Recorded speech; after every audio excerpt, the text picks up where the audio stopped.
Hello students. कल हमने 4 velocity शुरू किया था, है ना, और हमने इसे ऑलमोस्ट कंप्लीट भी कर लिया है ना। अभी रह रहा है, हालांकि इसका पार्ट 60% हो गया, 40% रह रहा है, उसको हम आज कंप्लीट कर लेंगे। ठीक है।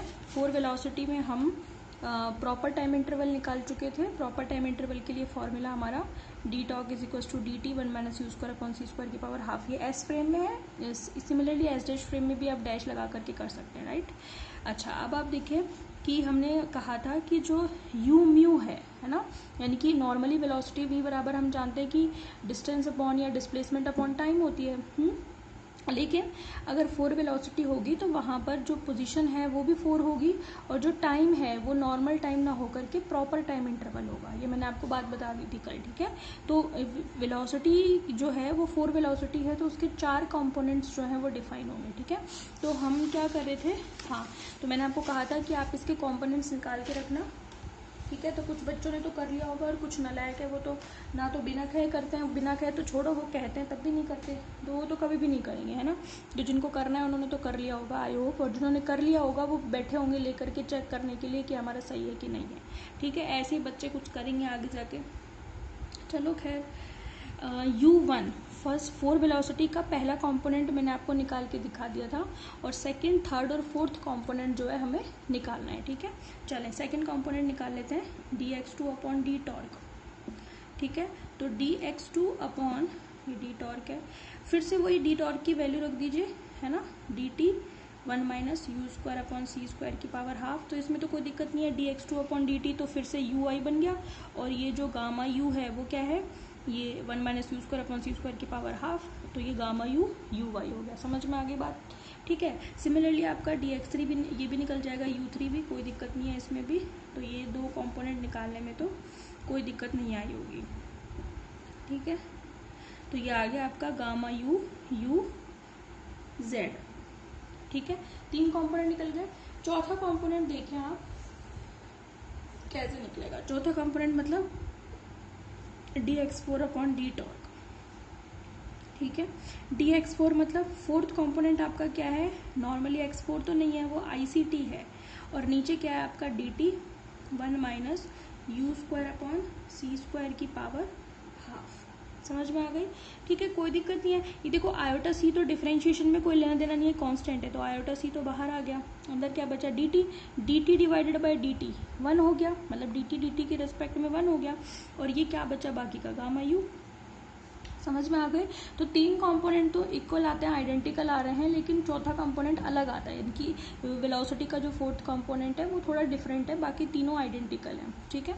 तो फर्स्ट कंपोनेंट 4 वेलोसिटी का गामा यू यू एक्स, दूसरा आ गया gamma U U Y, third component आ गया गामा यू यू जेड, और फोर्थ कंपोनेंट आ गया आयोटा सी गामा यू। बात समझ में आ गई आपको, ठीक है। तो इनको मैं नंबर डाल दूं, अभी तक हमने कितने नंबर डाले हैं, अभी तक हमने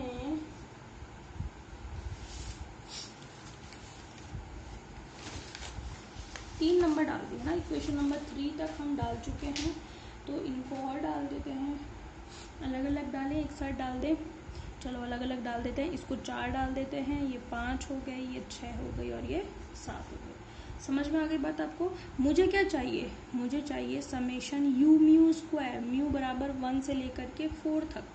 यू म्यू स्क्वायर मतलब u1 square plus u2 square plus u3 square plus, मैं क्या सिद्ध करना चाहती हूँ, जैसे हमने कहा था कि summation of x mu square is equal to summation x mu dash का स्क्वायर होता है, ठीक है। यानी कि 4 पोजीशन के लिए, है ना, उसका वर्ग का जो समेशन होता है वो दूसरे फ्रेम में भी वही होता है। तो हम वेलोसिटी के लिए भी ये प्रूव करना चाहते हैं कि समेशन यू म्यू स्क्वायर जो है वो निश्चर रहता है, निश्चर रहता है, यानी कि एक इनवेरिएंट क्वांटिटी रहती है, एक ऐसी क्वांटिटी रहती है जो बदलती नहीं है, कांस्टेंट होती है।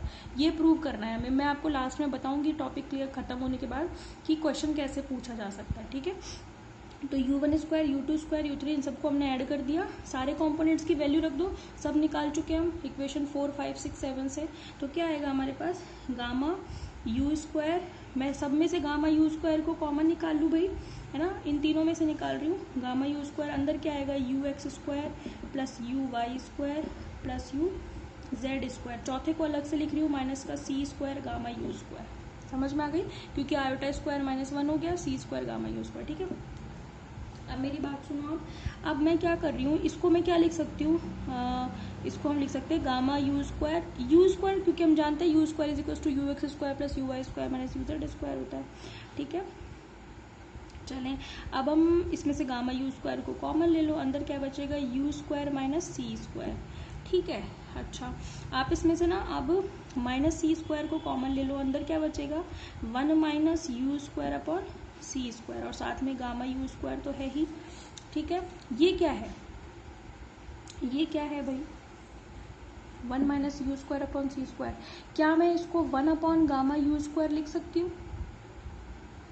अरे भाई लिख सकती हूँ क्या, नहीं, क्योंकि हम ये जानते हैं ना कि गामा यू इतना होता है, तो गामा यू स्क्वायर कितना होगा, 1 upon 1 minus u square upon c square. इसको नीचे ले आओ, इसको इधर ले आओ, तो यही तो बनेगा 1 minus u square upon c square is equal to 1 upon gamma u square. इतना तो जानते हो, कॉमन सेंस मैथमेटिक्स के स्टूडेंट हो। तो क्या मिल गया आपको, समेशन यू म्यू स्क्वायर मिला कि नहीं, कांस्टेंट माइनस सी स्क्वायर, मतलब ये किसी फ्रेम पर डिपेंड नहीं कर रहा। क्या कर रहा है, क्या, अगर आपने एस फ्रेम में दिखाया है तो भी वो माइनस सी स्क्वायर आएगा, एस डैश फ्रेम में भी यही आएगा। इसका मतलब क्या है कि 4 वेलोसिटी, जब हम 4 वेक्टर के लिए प्रूव कर चुके हैं, तो जितनी भी वेक्टर क्वांटिटी होंगी जिनके 4 कंपोनेंट्स होंगे, उन सभी के वर्ग का जो समेशन होगा वो हमेशा एक इनवेरिएंट क्वांटिटी आएगा। हालांकि वो इनवेरिएंट क्वांटिटी अलग अलग हो सकती है, हर वेक्टर के लिए डिफरेंट हो सकती है। ठीक है, लेकिन ये जो यू म्यू स्क्वायर है एस फ्रेम में इतना है, तो ये एस डैश में भी इतना ही होगा। तो क्वेश्चन कैसे आएगा, या तो आपसे ऐसे कह देगा, सिद्ध कीजिए चतुर्विम वेग के लिए prove for the 4 velocity, this expression आपको प्रूव करना पड़ेगा। ठीक है, या फिर वो आपसे लैंग्वेज में पूछेगा, prove that for 4 velocity square of the components of 4 velocity is always an invariant quantity. समझ में आ गई, यानी कि किसी चतुर्विम वेग के घटकों का वर्ग का जो योग है वो हमेशा एक निश्चर राशि होता है, ये सिद्ध कीजिए। समझ में आ गई, तो एस फ्रेम में और एस डैश फ्रेम में ये इक्वल आएगा। आप चाहें तो इसे एस डैश फ्रेम में भी प्रूव कर सकते हैं और वो आपका इतना ही आएगा। वहाँ आपको ये कंपोनेंट्स डैश डैश लगा के लेने पड़ेंगे, ये सारे डैश लग जाएंगे, यहाँ भी डैश, यहाँ भी डैश, यही चीज़ मिलेगी आपको। बात समझ में आ गई, तो लॉरेंज रूपांतरण के अंतर्गत चतुर्विम वेग का वर्ग हमेशा एक निश्चर राशि होती है। अगर आपसे वो ये कहे कि सिद्ध कीजिए कि जो उचित समय अंतराल है वो एक निश्चर राशि होती है, उसका वर्ग एक निश्चर राशि होता है, तो आपको वहां तक करना है जहां तक मैंने आपको कल कहा था ना कि भाई यहाँ तक करना है। ये देखो इक्वेशन 1 तक, d tau square is equal to d tau dash का स्क्वायर। समझ में आ गई, तो क्वेश्चन ध्यान से पढ़ लेना कि वो किसका वर्ग निश्चर सिद्ध करा रहा है। ठीक है, तो कंक्लूजन लिख दे हम फटाफट से इसका, यहाँ लिख देती हूँ, जगह बच रही है। तो कंक्लूजन क्या रहेगा इसका, कंक्लूजन ये रहेगा, therefore under the Lorentz transformation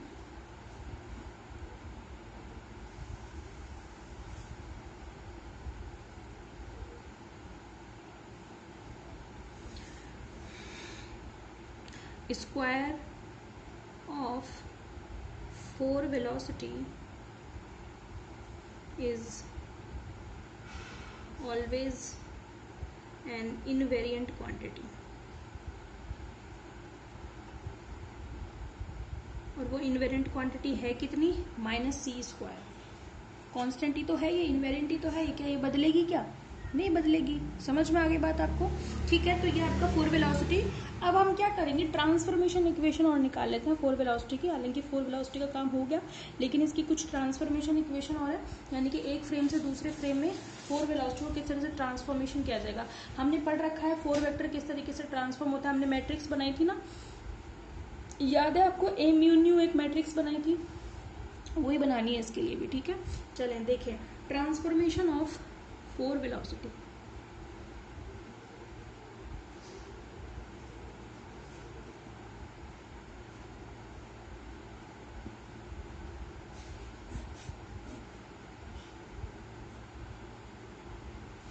ठीक है, देखें ट्रांसफॉर्मेशन ऑफ 4 वेलोसिटी यानी कि चतुर्विम वेग का रूपांतरण, किसी भी वेक्टर का रूपांतरण, since transformation of any 4 vector, वो आप किससे बताते हो, एनी 4 वेक्टर। कैसे बताते हो आप किसी भी 4 वेक्टर का transformation? A mu dash is equal to summation a mu nu, है ना, स्मॉल में बताया था, नहीं कैपिटल में था, चलो ए म्यू, है ना। फिर आप लिखते हो यहाँ पे A1 dash, A2 dash, A3 dash, मतलब बेसिकली ये होता है हमारे पास, ठीक है। चलें, तो therefore transformation equation for 4 velocity वो क्या बनेगी आपकी? U mu dash is equal to summation a mu nu u mu, है ना। तो क्या बनेगी? मैट्रिक्स बना दो इसकी। मैट्रिक्स में क्या आएगा? U1 dash, U2 dash, U3 dash, U4 dash is equal to, matrix क्या थी भैया? मैट्रिक्स तो आपको याद भी हो जानी चाहिए, 2 बार तो हम यूज भी कर चुके हैं उसको। क्या थी? Gamma 0 0 iota beta gamma 0 1 0 0 0 0 1 0 minus iota beta gamma 0 0 gamma, ठीक है। इधर क्या आएगा? U1 U2 U3 U4। समझ में आ गई? खोलो इस मैट्रिक्स को। मैट्रिक्स को खोलोगे 4 इक्वेशन मिलेगी आपको। क्या मिलेगी? पहली equation U1 dash is equal to gamma U1 plus iota beta gamma U4। ये तो 0 हो गए दोनों एलिमेंट, तो क्या मिलेगा?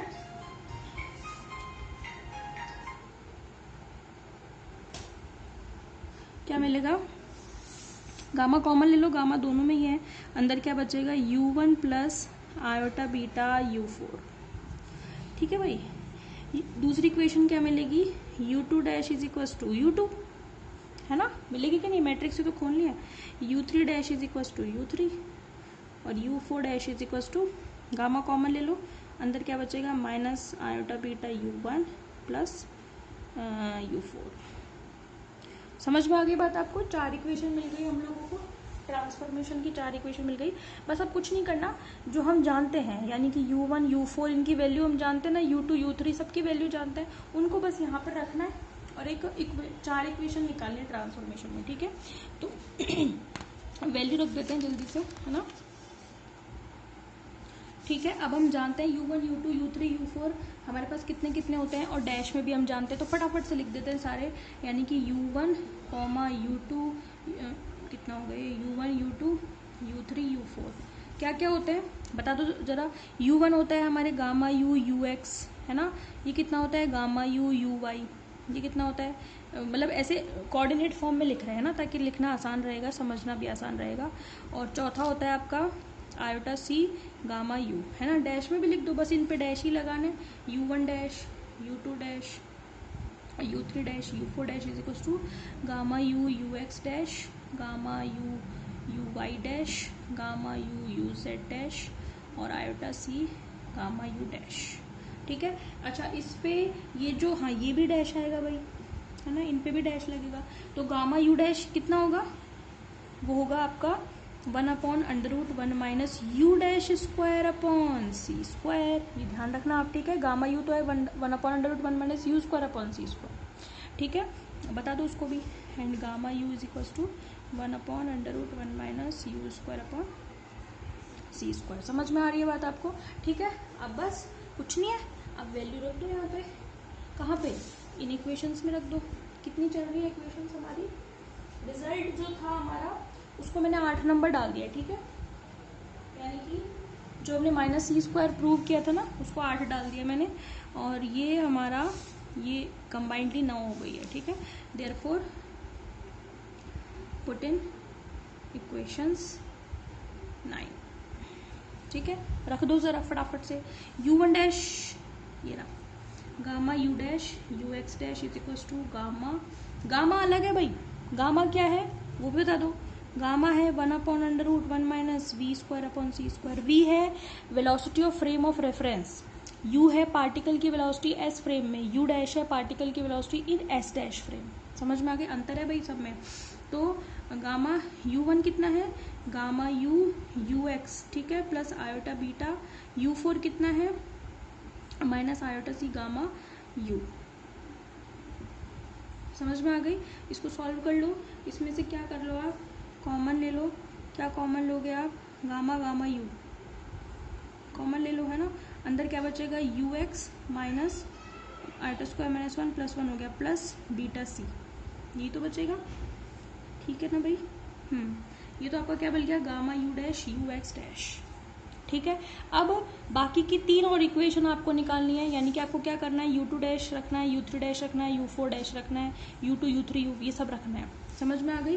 और आपको क्या करना है, ये सारी निकाल कर, एक मैंने निकाल दी, 3 आप लोग निकाल करके रखेंगे कि अगली equation gamma U dash U Y dash क्या आएगी, है ना, gamma U dash U Z dash क्या आएगी, और चौथी इक्वेशन जब आप u4 डैश में रखेंगे तो क्या आएगी, वैल्यूज आपके पास हैं सारी, ठीक है, समझ में आ गई। उसके बाद आपको क्या करना है, 4 इक्वेशन मिलेंगी, तो आपको क्या करना है, शुरू की जो 3 इक्वेशंस होंगी, जैसे एक तो ये gamma U dash U X dash है, फिर मिलेगी gamma U dash U Y dash, फिर गामा, उसमें आपको भाग देना है चौथी इक्वेशन का।